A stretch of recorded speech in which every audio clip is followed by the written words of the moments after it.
नमस्कार दोस्तों। भगवान एक अंधेरी रात में किसी सुनसान सड़क पर दो आदमी मिले। इस कहानी के अंतिम भाग में इसके अर्थ के साथ आगे बढ़ते हैं। संत ओशो कहते हैं, एक अंधेरी रात में किसी सुनसान सड़क पर दो आदमी मिले। रात हमेशा अंधेरी है क्योंकि तुम जैसे जी रहे हो वह आंख बंद किया हुआ अस्तित्व है।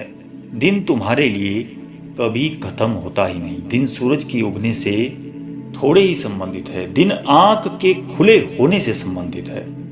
आंख खुली हो तो सब जगह रोशनी है, आंख बंद हो तो सब जगह रात है। एक अंधेरी रात में किसी सुनसान सड़क पर दो आदमी मिलते हैं और रास्ता सदा सुनसान है। कितनी ही भीड़ हो, जिंदगी बिल्कुल सुनसान है। दो आदमी सुनसान सड़क पर एक अंधेरी रात में मिलते हैं। पहले ने कहा, मैं एक दुकान की खोज में हूँ, जिसे लोग दिए की दुकान कहते हैं। वह आदमी प्रकाश की खोज में है, लेकिन वह आदमी प्रकाश की खोज भी दुकानों पे करता है। दुनिया में कहीं कोई प्रकाश की दुकान नहीं, कोई दिए की दुकान नहीं। हाँ, मिट्टी के दिए मिल जाते हैं लेकिन प्रकाश नहीं। कहीं भी कोई दुकान दिए की नहीं है, क्योंकि दुकानों पर तो अंधापन है। वहां अंधापन बिक रहा है। प्रकाश बिक थोड़े ही सकता है। प्रकाश को खरीदने का थोड़ी ही कोई उपाय है। सत्य की कोई दुकान नहीं। जहां लिखा हो यहां सत्य बिकता है, यहां ईमानदारी मिलेगी, यहां परमात्मा मिलेगा। लेकिन दुकानें हमने बनाकर रखी है, मंदिर, मस्जिद, गुरुद्वारे आदि। मैंने सुना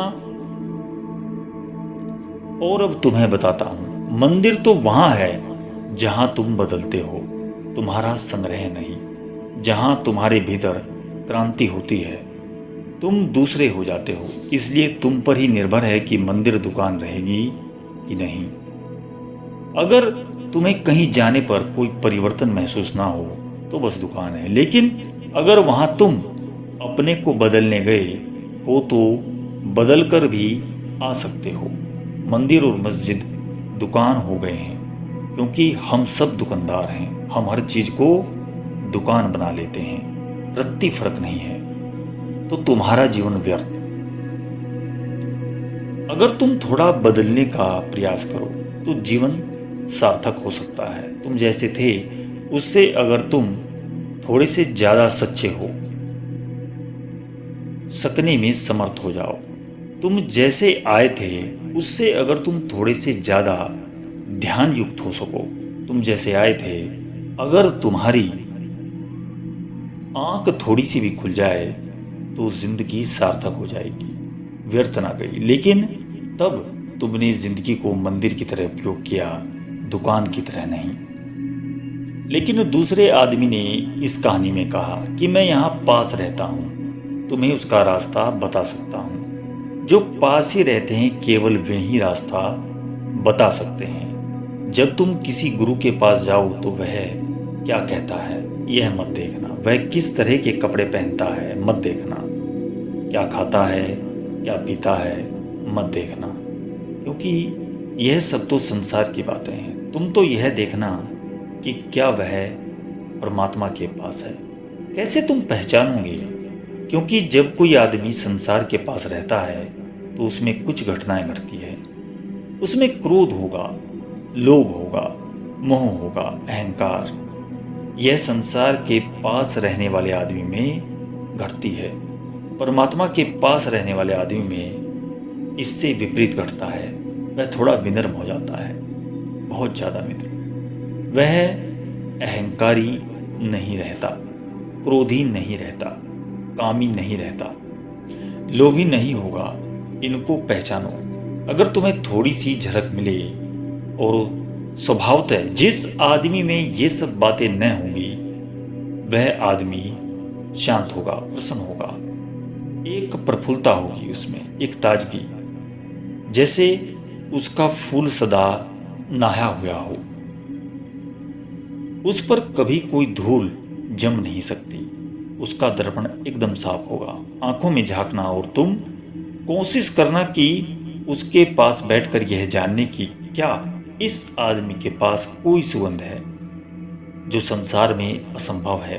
तुम उसके पास मौन बैठकर यह समझने की कोशिश करो, क्या इस आदमी में कोई तरंग है जो तुम्हें छूती है, तुम्हारे भीतर प्रवेश करे, तो तुम समझोगे। क्या यह आदमी जब तुम्हारी आंखों में देखता है तो तुम्हारे भीतर कोई बिजली आती है कि तुम दूसरे होने लगते हो, कि तुम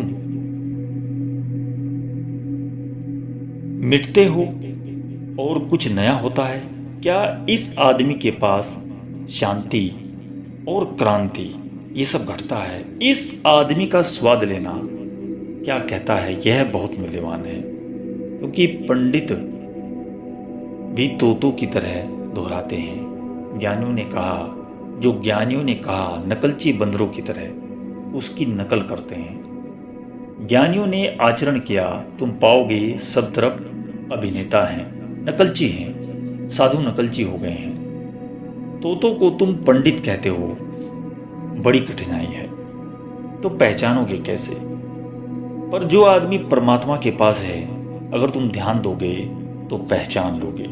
आंखें बंद करके जब निकट अनुभव करोगे तो पहचान लोगे।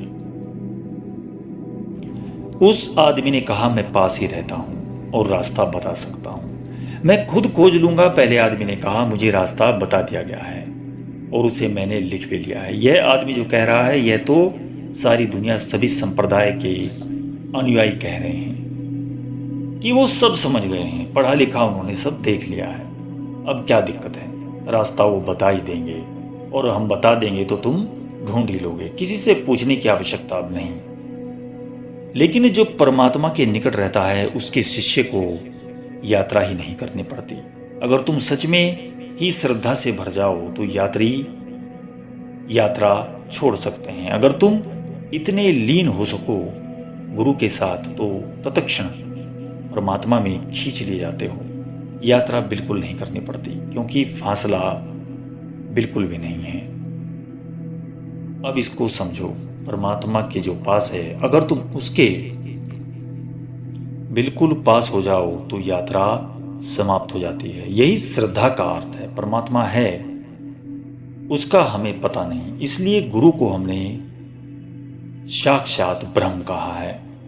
कबीर ने कहा गुरु गोविंद दो खड़े, काको लागू पाए, बड़ी दुविधा में पड़ गए, किसके पैर लगें, किसके चरण छुएं, दोनों सामने खड़े हैं। फिर कबीर ने बड़ी हिम्मत की बात कही कि मैं तो गोविंद को छोड़ दूंगा, गुरु के ही पैर पकड़ूंगा, क्योंकि बलिहारी गुरु आपकी जो गोविंदियो बतियाए।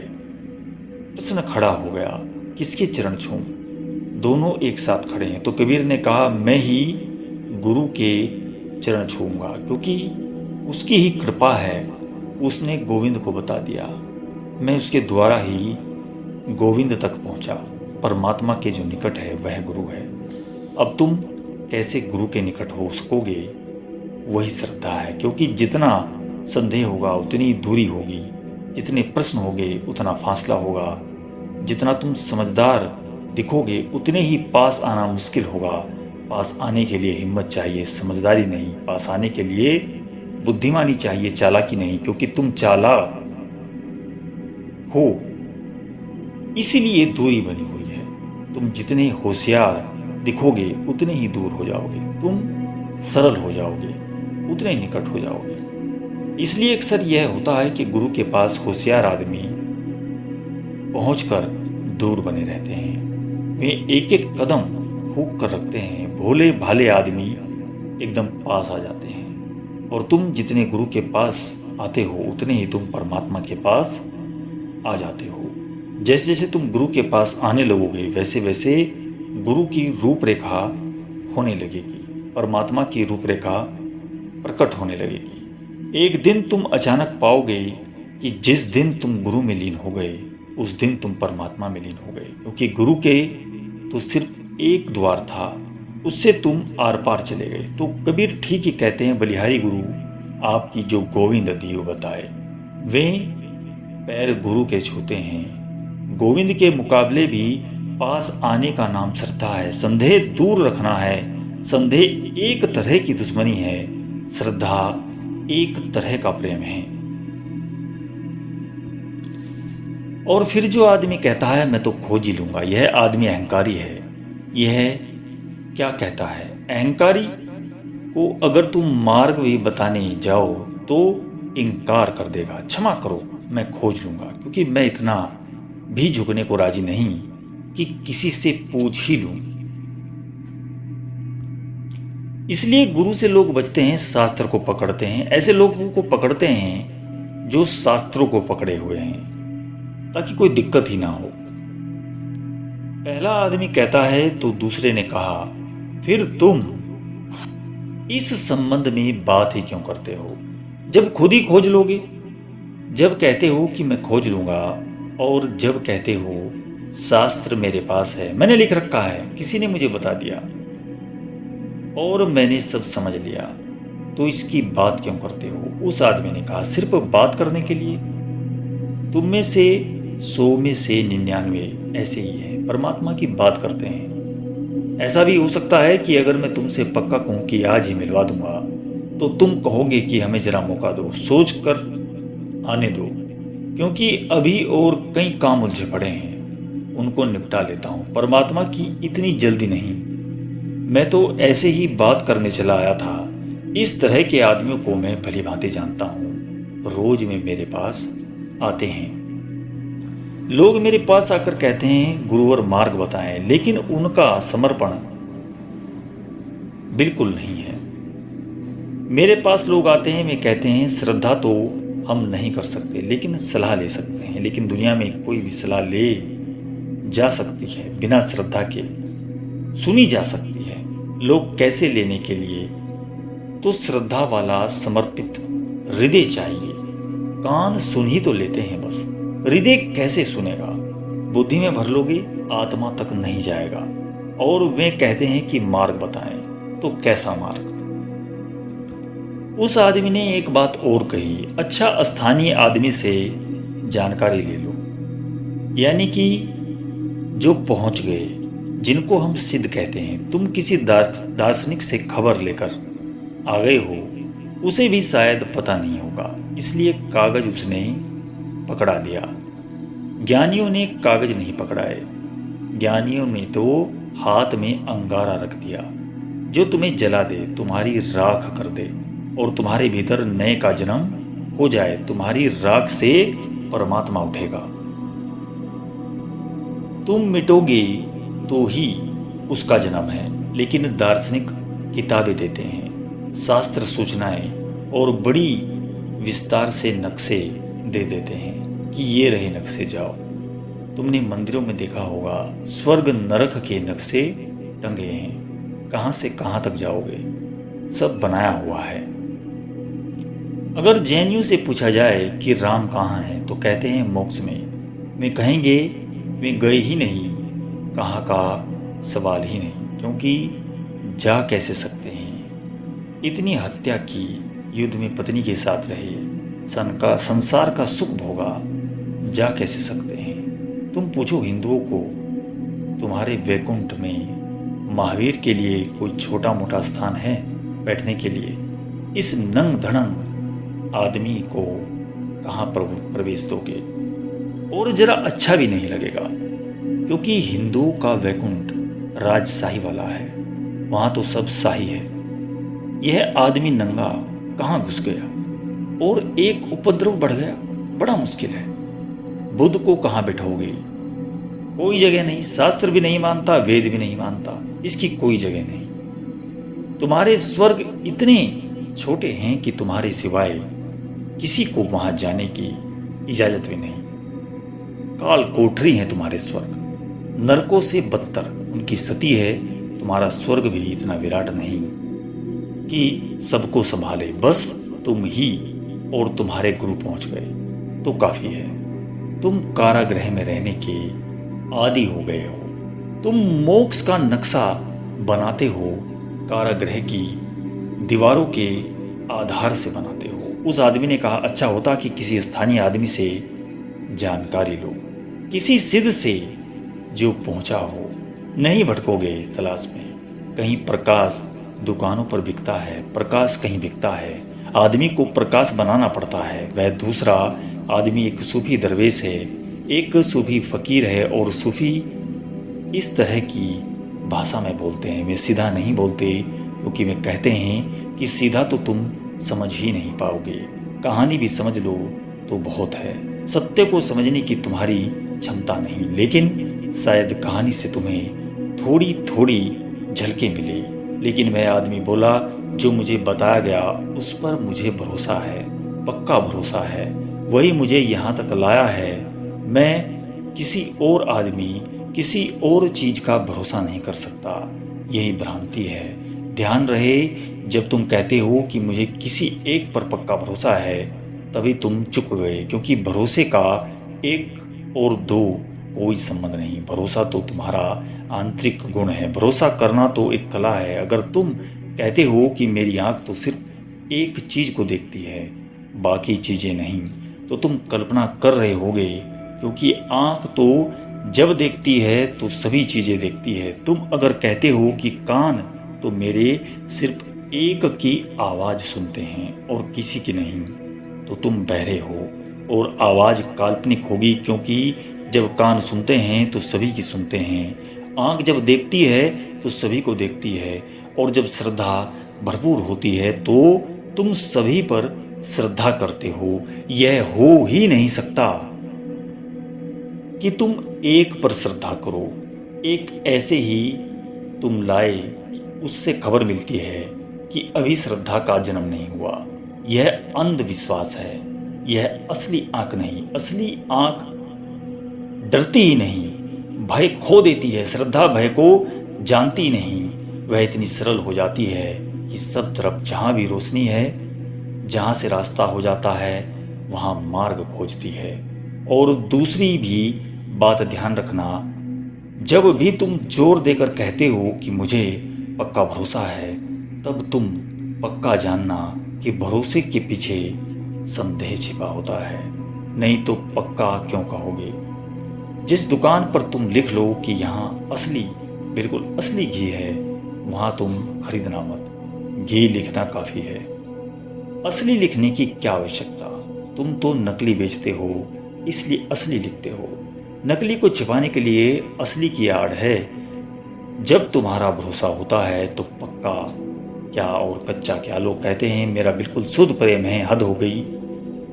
शुद्ध प्रेम का क्या मतलब है? प्रेम है तो बस प्रेम है, शुद्ध और अशुद्ध क्या?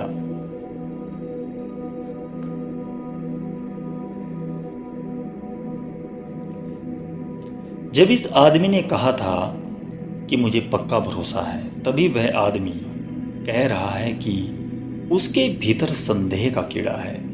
उसको दबाने के लिए भरोसा किया है। इसलिए तुम जब भी जोर देते हो कि दृढ़ मेरी ही श्रद्धा है, तभी तुम्हारे पैर कांप रहे हैं। नहीं तो क्यों दृढ़?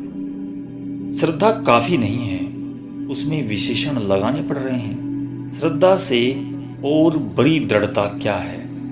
तुम इसको कैसे दृढ़ करोगे? और दृढ़ता किसके खिलाफ है? भीतर संदेह है, उससे लड़ने के लिए तुम दृढ़ता को जुटाते हो।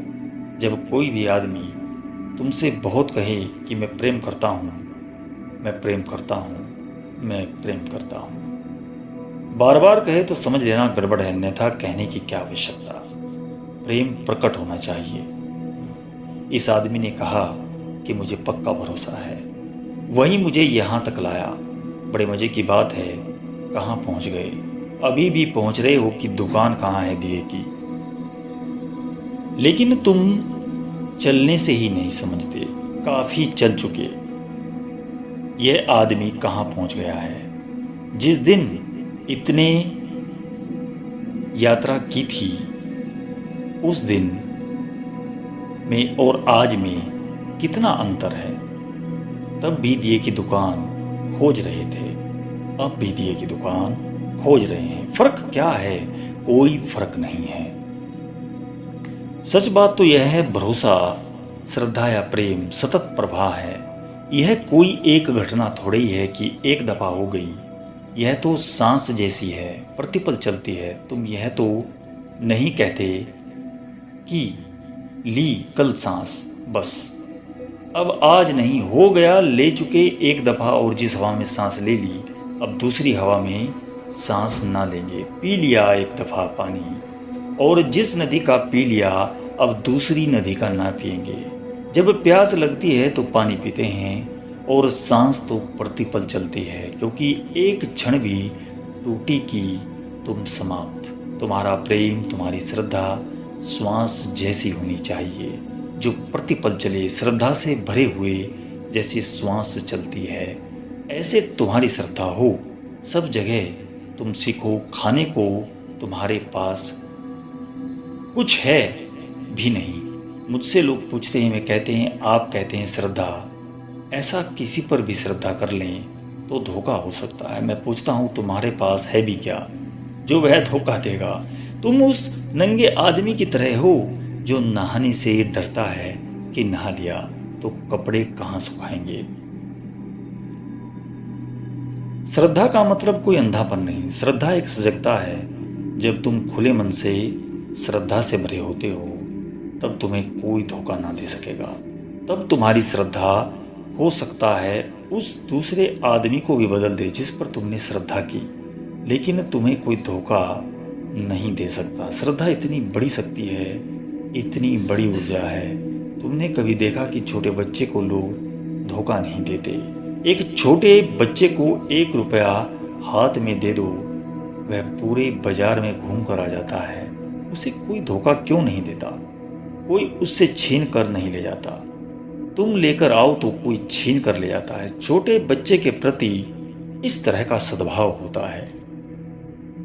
उस आदमी ने कहा, स्थानीय आदमी ने कहा, यद्यपि तुमने पहले मार्गदर्शक का भरोसा किया तो भी यह नहीं सीखा कि कैसे और किस पर भरोसा किया जाए। और यही सीखने की बात है। श्रद्धा करने का अर्थ है श्रद्धा करने की कला सीखना। श्रद्धा कोई ठहरी हुई घटना नहीं, सतत भाव है। श्रद्धा एक कला है, निर्णय नहीं। श्रद्धा कोई संकल्प नहीं, श्रद्धा एक सतत बुद्धिमत्ता है। तो उस आदमी ने कहा, तुमने श्रद्धा तो की लेकिन यह नहीं सीखा कि किस पर श्रद्धा करे और कैसे भरोसा करे। ऐसा ही है, वह आदमी बोला। पूछा दूसरे ने, दिए की दुकान किस लिए ढूंढते हो? बड़े सूत्र से मुझे बतलाया गया उपाय बताते हैं जिससे कोई अंधेरे में भी पढ़ सके। ठीक है, लेकिन उसकी एक पहली शर्त है, पूर्व शर्त है, और वह यह है कि दिए से पढ़ने की पूर्व शर्त है कि तुमने पहले से ही पढ़ना आता हो, तब तुम दिए से पढ़ सकते हो। इस आदमी ने एक बात और कही, एक पूर्व शर्त है, दिया भी मिल जाए तो कुछ ना होगा, पढ़ना भी आना चाहिए। पहले पढ़ना सीखो, फिर दिए की तलाश करो। और एक सूचना भी, और सूचना यह है कि दिए की दुकान तो वही है लेकिन दिए वहां से हटा दिए गए, अन्यत्र हैं। ऐसा सदा होता है। कभी महावीर के आसपास लोगों को प्रकाश मिला, वहां दिए की दुकान थी, लेकिन महावीर के मरते ही दिए वहां से हटा दिए गए। दुकान अब भी है, तख्ती वहीं लगी है, पुरानी साख है, चीजें बिकती है, नाम है, दिया वहां नहीं है। वहां मिट्टी है, मिट्टी के दिए हैं, ज्योति उनमें नहीं। इसलिए तो मंदिर है, मस्जिद हैं, गुरुद्वारे हैं, दुकानें हैं दिए की, जहाँ कभी दिए बिके हैं अब नहीं, क्योंकि दिए की दुकानों से नहीं बिकते। जलती हुई ज्योति चाहिए, गुरु चाहिए जो दिए की सही पहचान सिखा सके, पढ़ना सिखा सके। अब तो महावीर के मरते ही बात खत्म हो गई, बुद्ध के मरते ही बात खत्म हो गई। अब तुम दुकान चलाते रहो, दिए भी बिकते रहेंगे, खोजने वाले भी आते रहेंगे, दिए भी खरीदे जाएंगे, लेकिन रोशनी नहीं मिलेगी। इस आदमी ने बड़ी बात कही कि सूचना भी समझ लो कि दुकान तो वही है लेकिन दिए वहां से अन्यत्र हटा दिए गए हैं। दिया क्या है यह मैं नहीं जानता, उस आदमी ने कहा। तुम जानते हो कि परमात्मा क्या है जिसको तुम खोज रहे हो? तुम जानते हो आत्मा क्या है जिसकी तुम तलाश कर रहे हो? वैसे ही वह आदमी बोला, दिया क्या है यह मैं नहीं जानता, लेकिन इतना साफ है कि दिए की दुकान वह है जहाँ वैसी तरकीब का पता मिलता है। दिए का तुम्हें पता नहीं, तुम दिए की दुकान कैसे खोज लोगे? लेकिन भाषा में बात समझ आ जाती है। वह कहता है कि दिया मुझे भला पता ना हो कि क्या है, लेकिन इतना मैं समझ सकता हूँ, दुकान वह जगह है जहाँ उस तरह की तरकीबें मिलती है जिसको लोग दिया कहते हैं। दुकान पहले खोज लो, फिर दिया खरीदने में क्या देर है। जहाँ तक दियों को पढ़ने का नाम आता है, उस पढ़ने का नाम ध्यान है। उसको सूफी जिक्र कहते हैं। स्मरण परमात्मा का स्मरण, उसकी सतत रटन, उसकी याददाश्त, वह भूले ना भूले, हर घड़ी याद में बना रहे। उसकी रिमेम्बरनेस, उसको कबीर ने श्रुति कहा, बुद्ध ने स्मृति कहा। इसको सूफी जिक्र कहते हैं। इसकी ही याद बनी रहे, सब कुछ चलता रहे बाहर, लेकिन भीतर उसकी धुन बनी रहे, वह पढ़ना है। सूफियों की भाषा में वह जिक्र परमात्मा का स्मरण पढ़ने की कला है। वह पहले सीखना पड़ेगा, नहीं तो परमात्मा तो मिल जाएगा, तुम पढ़ ना पाओगे। और किताब उसकी खुली ही है, वह खोया कब है, तुम्हें पढ़ना नहीं आता। और दूसरी बात यह है, ज़रूरी है कि तुम कहीं दुकान के करीब हो, कितना तुम्हारी दूरी है, उस पर ही साधना का पथ निर्भर होगा। शास्त्र से पूरा निर्धारित नहीं होता कि साधना का पथ कितना तय हो गया। उसके लिए गुरु की आवश्यकता है, सच्ची श्रद्धा की आवश्यकता है। अंतरस्थल में हर वक्त जिक्र चलता रहे उसका। इसलिए सदगुरु कहते हैं, पहले पक्का करो कि दुकान के तुम कितने करीब हो, दिए की दुकान के करीब हो, दूर हो, कहाँ हो, किस दशा में हो, कैसे खड़े हो। एक बात जो आदमी और कहता है कि देखना पड़ेगा तुम पढ़ना जानते हो या नहीं, देखना पड़ेगा कहाँ खड़े हो, किस दशा में, मंदिर से कितने दूर हो, कितने पास हो, द्वार के निकट या विपरीत, पीठ किए हो या मुंह है। ये सब बातें जितनी पड़ेंगी, मैं बहुत बुरा आदमी हूँ, मैं तुम्हें आश्वासन नहीं दे सकता। और सब जांच करके यह सोचना पड़ेगा कि तुम्हें दुकान का पता दिया जाए या कि तुम्हारे लिए और ढंग से दिया लेकर के आए, क्योंकि बहुत ढंग है। आवश्यक नहीं कि तुम्हें दुकान पर भेजा जाए। कभी कभी ज़रूरी होता है गुरु स्वयं दिया लेकर आ जाए, तुम्हें दे दे। कभी ज़रूरी होता है कि कुछ अप्रत्यक्ष तरीकों से तुम्हें वहाँ भेजा जाए। उस आदमी ने कहा, और फिर सोचा जाएगा कि क्या तुम्हें किस ढंग से दिया जाए, उसकी खोज किसी और ढंग से की जाए। उतने ही ढंग जितनी खोजी है, उतने ही पथ जितने यात्री हैं। सत्य तो एक है, मार्ग अनेक हैं। गुरु ही तय कर सकता है कि जिस मार्ग से तुम पहुंच सकोगे वह कौन सा मार्ग होगा। इस कहानी में तुम्हारे लिए बहुत कुछ है। तुम्हारी भी श्रद्धा कहीं ना कहीं बंधी है, अटकी है। तुम भी चर्चा कर रहे हो, बातचीत करते हो, तुम उसकी खोज कर रहे हो, अर्थ भी तुम्हें पता नहीं। तुम बंधे हो मार्गों से, उसका कोई बंधा मार्ग नहीं, उसका कोई राजपथ नहीं, पगडंडियां हैं। और हर आदमी का पथ अलग होगा, क्योंकि हर आदमी अलग है, अलग तरह से जाएगा। वही तो ढूंढना है, वही श्रद्धा है। ऐसी ही तुम्हारी आत्मा भी अद्वितीय है, कोई राजपथ नहीं हो सकता, पगडंडियां हैं। सदगुरु ही तुम्हारे ठीक ठीक मार्ग को तय कर सकता है, वही तुम्हें कह सकेगा ऐसे द्वार खुलेगा। और अगर श्रद्धा है तो द्वार खुलने में देर नहीं, श्रद्धा नहीं है, चालाकी है तो बड़ा फासला है।